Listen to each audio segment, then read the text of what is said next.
तेतବେଳେ ବିଲ୍ୱମଙ୍ଗଳ ଦେଖିଛି ସୁନ୍ଦରୀ ମାଟାକୁ ବୃନ୍ଦାବନ ଯାତ୍ରା ସମୟରେ ମନରେ ପାପ ଚିନ୍ତା ହେଇଛି। କିଏ ଦେଖିଲା? ଆଖି ଦେଖିଲା, ମନ ଦେଖିଲା। ଦେଖିବାରୁ କ'ଣ ହେଲା? କି ସୁନ୍ଦରୀ ନାରୀ, ମନରେ କାମ ଚିନ୍ତା ଜାଗ୍ରତ ହେଲା। ସେଇଟା ହିଁ ଭଗବାନଙ୍କର ସୃଷ୍ଟି। ସେ କହିଲେ ଦେଖନ୍ତୁ ଏ ଆଖି କେତେ ପାପ କର୍ମ କରୁଛି, ତେଣୁ ତମର ମୁଣ୍ଡର କଣ୍ଟା ଦିଅ, ଆଖି ଦୁଇଟିକୁ ନଷ୍ଟ କରିଦେବି।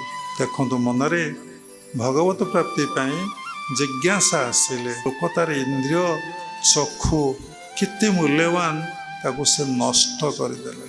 ଏଇଠି ଭଗବାନ କ'ଣ ଦେଖନ୍ତି? ମନଟିକୁ ଦେଖନ୍ତି। ଆମେ କାହାକୁ କ'ଣ ଦେଇଦେଲେ ସାଧୁ ମହାତ୍ମାକୁ, ଆମର ଯଦି ଆତ୍ମବୋଧ ଅବସ୍ଥା ଥାନ୍ତା, ଦେଖନ୍ତି ମୁଁ ଦେଇନାହିଁ, କିଏ କାହାକୁ ଦଉଛି, କିଏ କହୁଛି, କିଏ ଶୁଣୁଛି? ଯିଏ କହୁଛି ସେଇ ଦଉଛି, ସେଇ ଶୁଣୁଛି।